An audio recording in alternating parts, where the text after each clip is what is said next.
Yeah, no, it was awesome. I mean, honestly, like, told Shelby this, like, when we got back, like, it was such an awesome day. I mean, and I know it was long for our players because we were there 2 hours early, and as my staff likes to say, I was like the mayor of the building, just because when you spend time in the W, like you get to know everyone. It's just such a small league, and it's so interconnected. So for me, just catching up with GMs of both teams and different people. But I think from BG's perspective, there was just real emotion. I think she just was genuinely excited that we were there.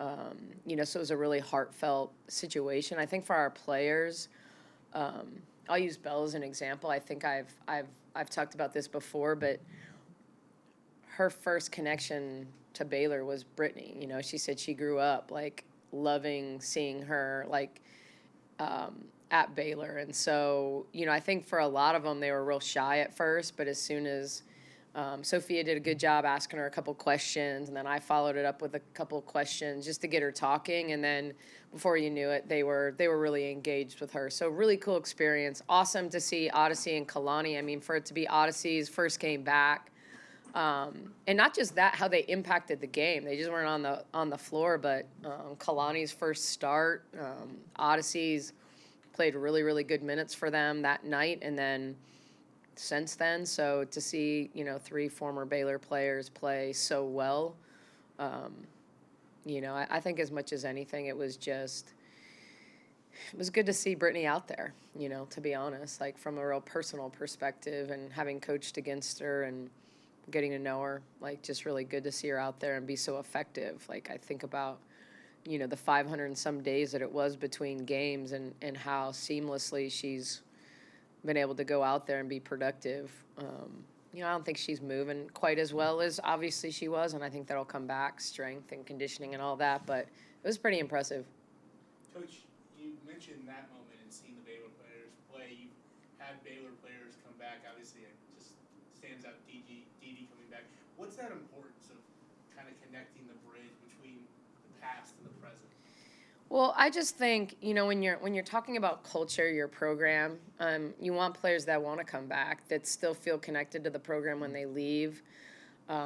It ties in a lot of ways, as lessons that we're trying to teach our players now about, you've got to help us recruit the future Bears. Like it's all kind of, when you think about when you leave and your legacy and what you want it to look like after, you should want it to not be about your 4 years. It should be about kind of forever, that once you're an alum of here and you've played here, that you still stay connected to the program and you want to see that program succeed. And oftentimes there are ways like that helps in recruiting, and you've had players that were successful. They've gone on to be successful, whether they're successful in the W or they're successful in whatever their career is after, that they stay connected and do bridge one generation to the next with the same idea that, when we had our alumni reunion our first year here, it was so cool to see the different kind of decades, the groups from the 70s and the 80s and the 90s, be able to connect to people that graduated 2 and 3 years ago. So I think there's just unique ways because they all kind of went through the same thing, just at different times. How's the current team gelling with so many new faces, and do you like where you're at from a depth perspective right now? Yeah, I mean, it's so early. We've had 1 week of workouts. Do I like us on paper? Of course. Like, I think, if we can get people healthy, and keep them healthy, I think we have really, really good depth. One of our focuses this summer is, we have a set of core values, related to our culture, and maybe we've just decided that we're really going to focus on 1 a week over the course of the summer as it leads up to, us preparing to play in Italy and Greece and spend that time together. So we're being really intentional about how we go about these workouts and trying to get them to connect and communicate and compete and cooperate and so to really like kind of put these words and these core values into action.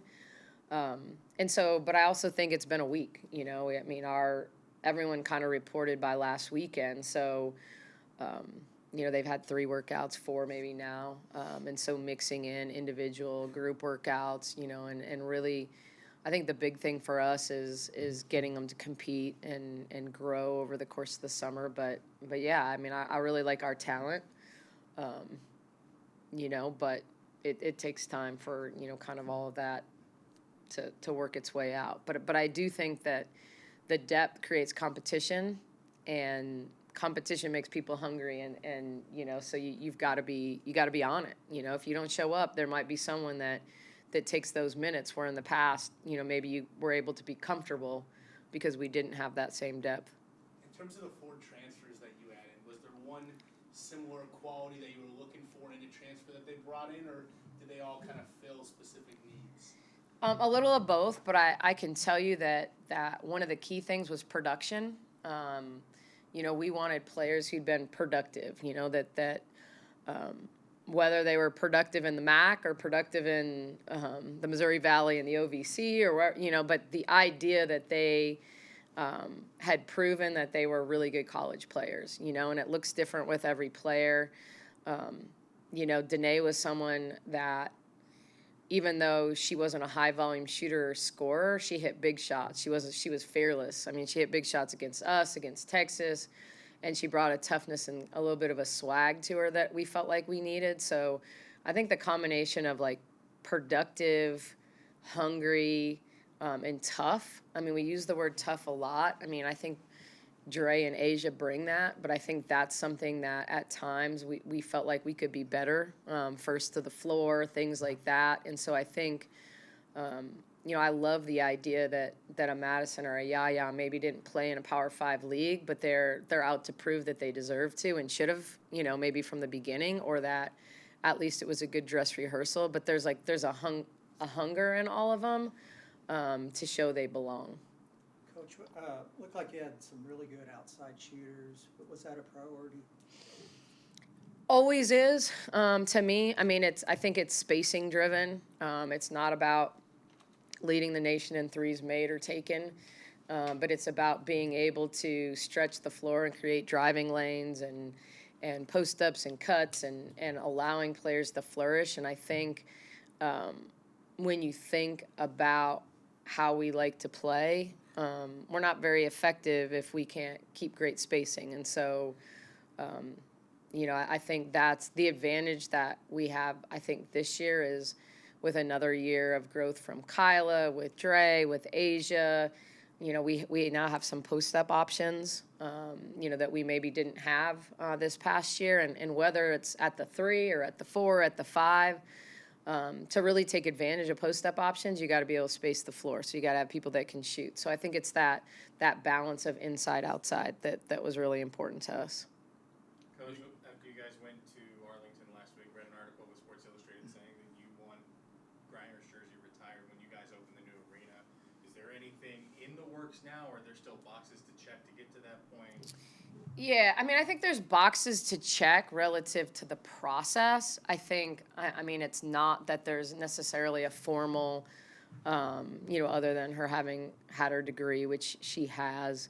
I think it's about timing. It's about history. It's about the way things have been done here before, and making sure that I'm not going rogue and just running around telling people what I want to have happen, but that, it's kind of a push department-wide. But, from the day I was hired, I mean, Javon and I have had some of those conversations, in terms of, what it can look like. I've had conversations with BG's agent, and I think they're excited and open to the idea of what that could look like, and I think jerseys have always been honored here. And the unique thing about, I think college is it's truly hard to truly retire numbers because we had such a finite, limited number of numbers. There is a new rule this year.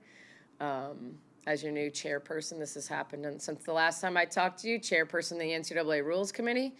But that our players will be able to wear 0 to 99, which gives them a lot more options that way. But yeah, I mean, I think it's about honoring her. It's about honoring her legacy. So however that looks, I just want to make it really, really special. Speaking about the rules, what are your thoughts on the rules heading into the season with the block charge and the flopping? Yeah. I'm not the spokesperson for the committee, but sitting in those meetings and having those conversations, I think it was consistent from coaches at all three divisions to administrators at all three divisions, that the flop situation was really, really important to people. So how we went about it, there are things the men like about what they do and things that they don't. So kind of creating our own pathway to feeling like we can have it called and at the same time not necessarily penalize people with a personal foul. I was worried it would be harder for officials to want to call if it was a technical but also a personal. We certainly want to keep our best players on the floor. And so, I think it's something that needs to be looked at on both sides of the ball. I mean, there's as much offensive flopping as there is defensive flopping. So to me, rules are about making the game, I don't know, maybe people will argue with me. I like to say prettier. A lot of people don't like pretty basketball. Their goal is to muck things up. And I think I've always viewed basketball as how do we make it clean on offense and at the same time not take away defensive intensity and athleticism, things away. I think so few people understood the lower defensive box anyway. You probably could have pulled all the coaches across and not understood, did they start in the lower defensive box? So I think when you talk about block charge and eliminating the lower defensive box, I think that's important. I mean, do we want charges to happen under the rim? No. But we don't feel like we were effectively stopping collisions by creating that restricted area.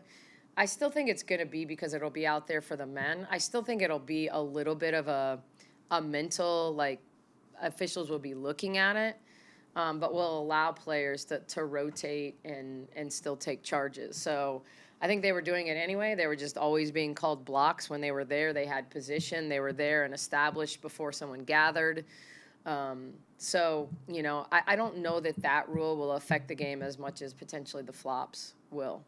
Coach, in terms of adding a player like Danae from the transfer portal, is it a different kind of process when, Big 12 conference player? I know you have a good relationship with Bill and all that. Yeah, I mean, I didn't call him. I didn't ask his permission or anything. I think it's a different time. Like, I grew up at a time where you weren't allowed, to transfer within your league, and most leagues had that rule. But I think in the world we're in, he lost Aubrey Jones to Oklahoma a year ago.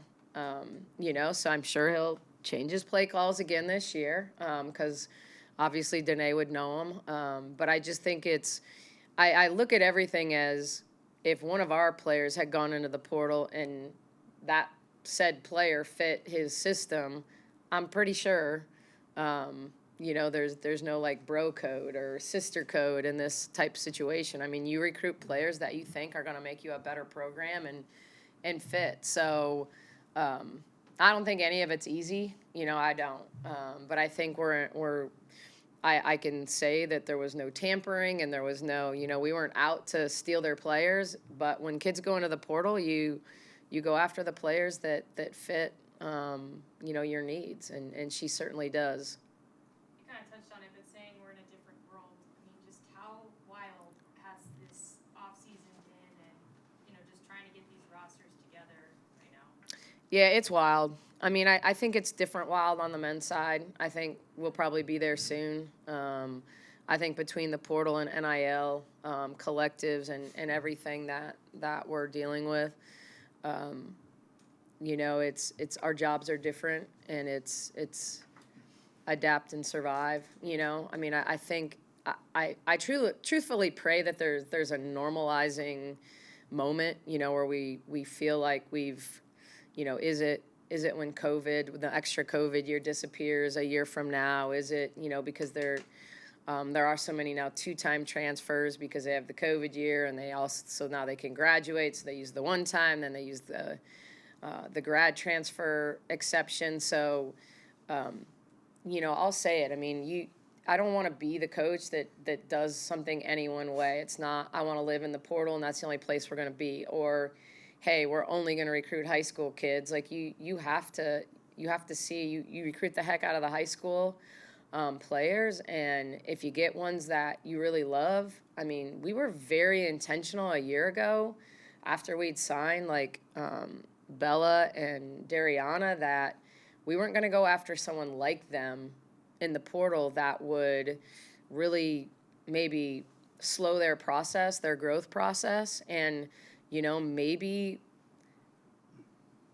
that wasn't the right thing short term, but I think it's the right thing long term. And I didn't get hired for a 1-year job. So I think we feel good that the progress they made and both being all freshmen, that it allows us to grow with them. But I still think it's hard not to add pieces that give you a chance to compete for a championship, you know, at the conference level, at the national level. You know, we still want to cut nets. And so you have to be able to adapt. And I think the toughest challenge with the portal is the speed, you know, and I also think that over time we're going to be recruiting players in the portal that we recruited in high school and didn't get for one reason or another, which will make that process easier for us. But I think right now you just kind of go in blind and you're trying to figure out really quickly, relationally, personally, all those things if they do fit, you know. And so that's the biggest challenge. Like most people know I don't do things quickly. And so even for me, it's you know, making quick decisions and who we want. And, you know, there's the part that, is it the kid that goes in first, or do you wait for someone better, or do you know, like it's, but if you snooze, you lose sometimes. And so there's a lot of that. Now the men, because of the NBA draft, that they almost have a first wave and a second wave. We really only have one wave, which is slightly better. How have you grown as a coach since your first year in Waco? Oh, that's really open-ended. You know, I think a lot of times you learn through failure.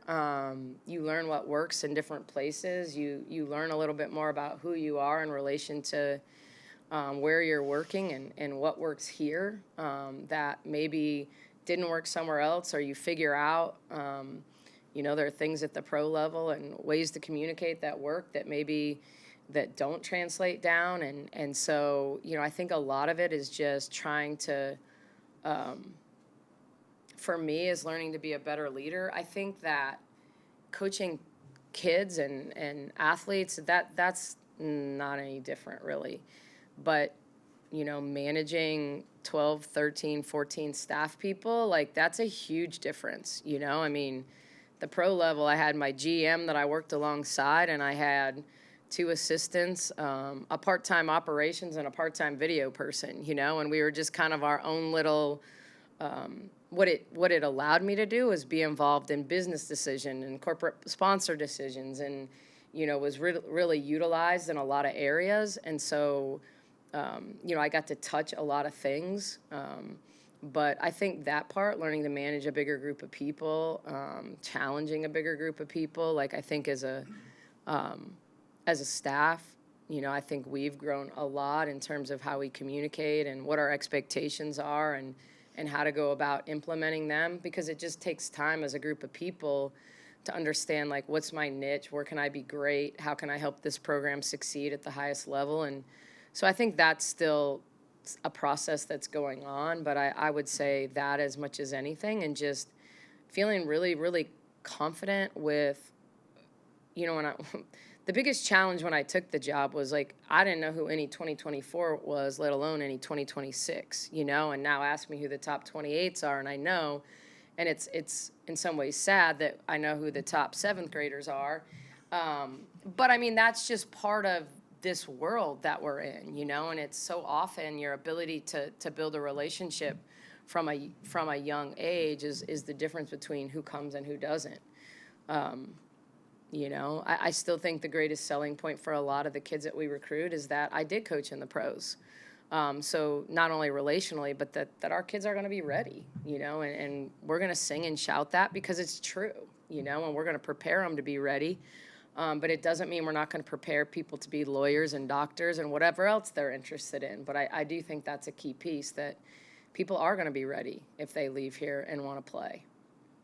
Nikki, you mentioned staff. I know there's been a rule change about more coaches can now coach on the floor. Mm-hmm. Sophia told me the other day how excited she was to be able to coach on the floor. Could you comment on that a little bit? Yeah, starting July 1, we'll have 6 countable coaches rather than 4. 4 still are only allowed to recruit, so those other 2 positions, it's almost like they've allowed that to some degree since COVID, to fill in, if you have a coach on the road or things like that. But it truly allows them to be integrated, whether it's scouting or player development, in-game coaching, things like that. So Aaron Sterniker, who does our video, as well as Sophia, will kind of move up into what they do / assistant coach, which I think is, both of them are people that have always wanted that opportunity. I think Sophia's process has been different, and I think she should speak to that. But I think for her, it's been a little bit about finding, like, what am I truly passionate about? I'm passionate about people, I'm passionate about ministry, but, like, how can I best translate that to, this profession and being a part of our program? And so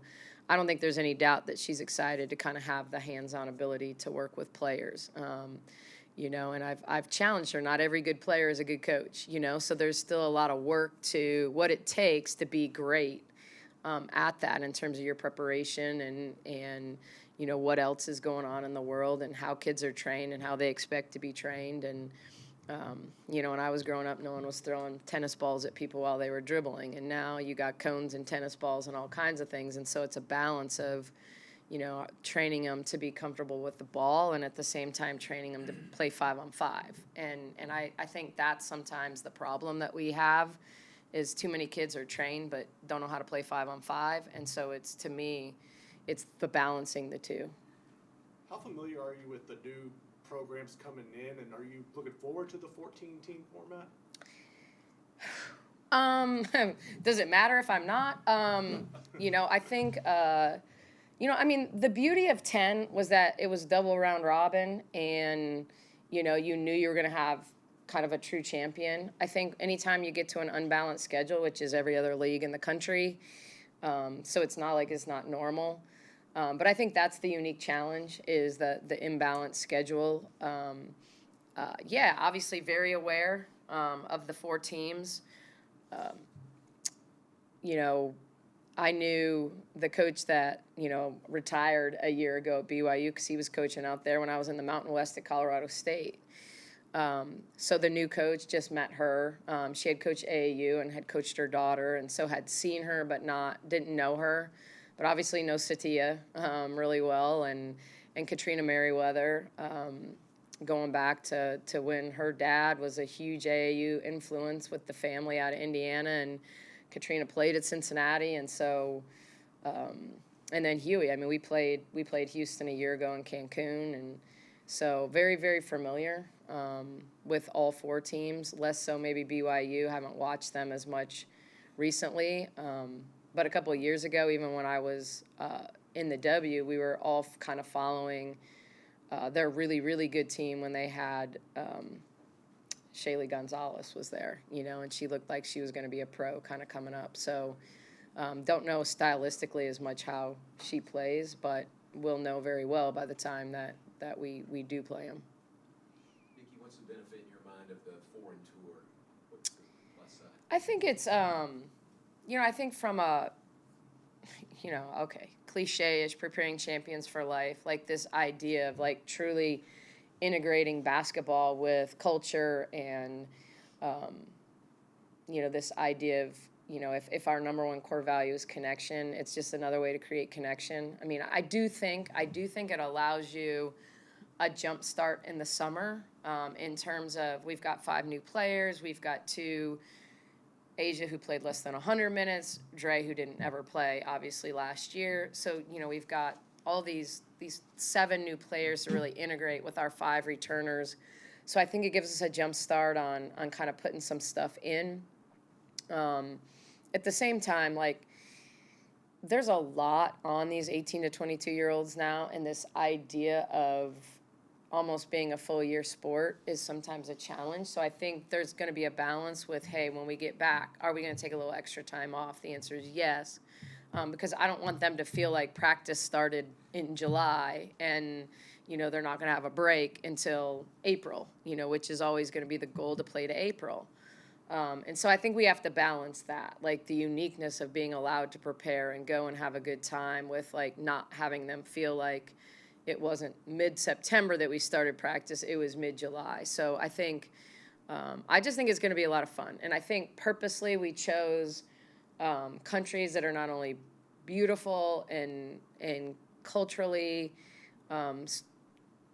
easy to move and shake in, but like, to me, it's like becomes a little bit of a gateway to like feeling confident and comfortable with traveling, you know, if you've never been anywhere but Cancun or, you know, something like that. So, you know, I think that it'll be a unique, hopefully, experience for them to really see the world.